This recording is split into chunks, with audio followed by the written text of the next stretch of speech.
It was a hot summer in the small town for the high school students. The seemingly non-existent air proved a drastic challenge to defend the sweating that afternoon. A man is seen practically fighting for his life with a vending machine that stole his money.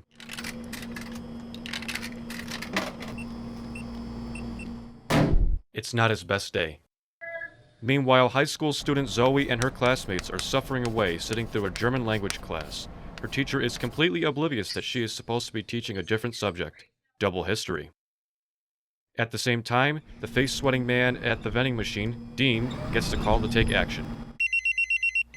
He grabs his undesired Fanta and hurries off. 233. Double history. The teacher talks her German lesson when it's meant to be history. No one tells her she is teaching the wrong lesson. When will she realize? 2:37. We arrive at the scene. I issue a clear warning to the subject. 2:38. The supply teacher asked me to talk for 1 minute on the subject of my family. I can't remember how to say I have one brother because I gave up German in 7th grade. 2:39. The suspect fails to heed my warning, so I take necessary action. The suspect falls to the pavement. 2:39. Ich har bei Brunheimer. I say, "Don't stop," says the supply teacher. "Why are you stopping?" And I say, "You're meant to be teaching us history, miss." 2:40. I turn the suspect over, and there's no sign of life, but I still try to resuscitate him to no avail.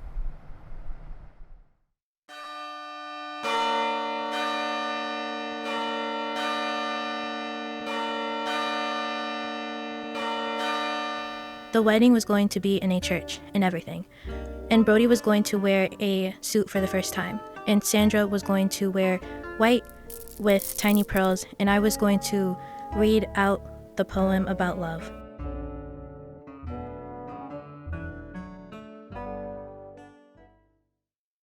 But the door rang. And the policeman said, "Can we come in?" And I wanted to say no. And they stepped in the house, and my mom and dad were watching a program about insects.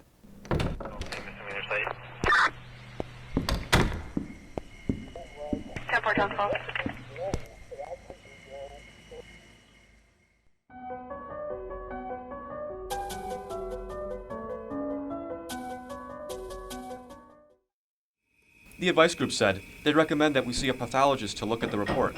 And if the pathologist says, I don't care what the pathologist says. I want a second postmortem.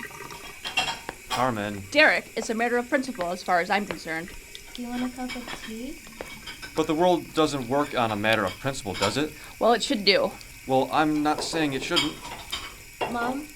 Dad? What? Do you Do we what? want a cup of tea? Yeah. No thanks, sorry. Go on, love. Have a cup of tea. I don't want a cup of tea. I've had enough bloody tea to drown eternally. You can actually do that, you know. I know you can. I know you can. That's why I said it. I'm not completely ignorant, you know.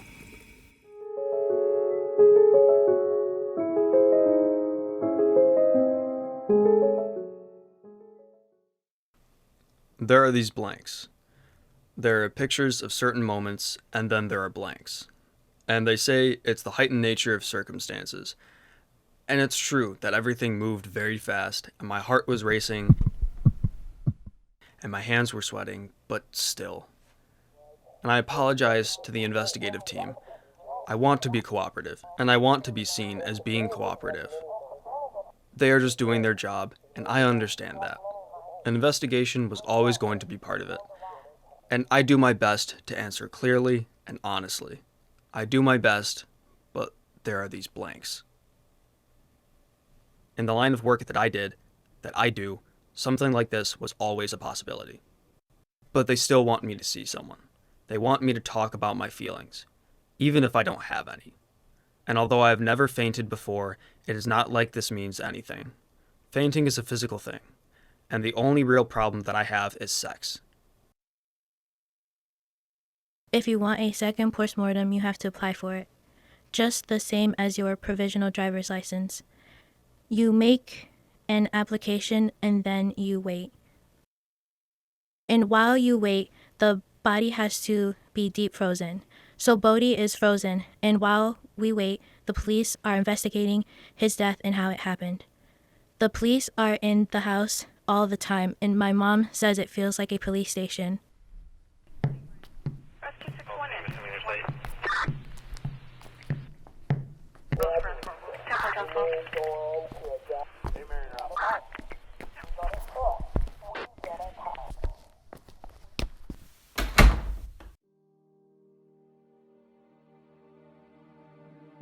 If it was a murder inquiry, then they would be dead friendly with us.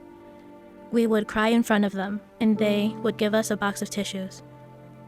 They would promise us justice, and they would hold our hands while we cry.